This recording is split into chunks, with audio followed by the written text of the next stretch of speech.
of the gold rush. Back in the 1890s, the city of Everett really got its start because of the tiny little ghost town of Monte Cristo up at Barlow Pass, at the where you cross over.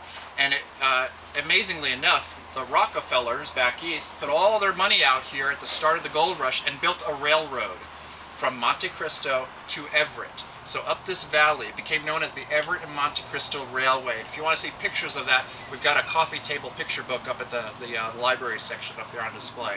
And that's sort of what started the gold rush phenomenon out here. It was just before the Alaskan Klondike area, so when Alaska kind of came on board, everything died out down here. But the folly of Rockefeller money, they kind of brought it in. They built this railroad and built the railroad tunnels right up at the top here. There's a canyon. They built all their tunnels right there at the side of the this little trout stream they called the Stillaguamish River, only to discover that each winter this little trout stream became a raging torrent which washed out all their railroad tunnels and filled them all back up, and out went the railroad tracks as well. So a lot of history to this area, a lot of gold rush history, a lot of settlers, homestead history going on in this area. And this valley gets its name, Robe Valley, from Wirt Robe, who settled one of the first homesteads in this area. And as a matter of fact, our homestead, our 20-acre parcel, is part of the 160-acre original Wirt Robe homestead. So we're part of a historic homestead out here. We're trying to kind of pay homage to Wirt Robe. I'm even growing his mustache like he did.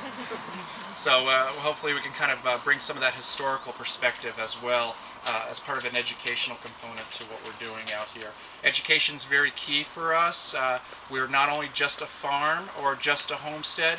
We said, you know, with everything going downhill with the economy, let's head for the hills, but we're going to take the public with us. And that's sort of how we kind of evolved to do this hospitality angle, agro-tourism angle of things as well with our yurts. So it's sort of like a multi-edge approach to kind of what we're doing in terms of establishing a farm out here.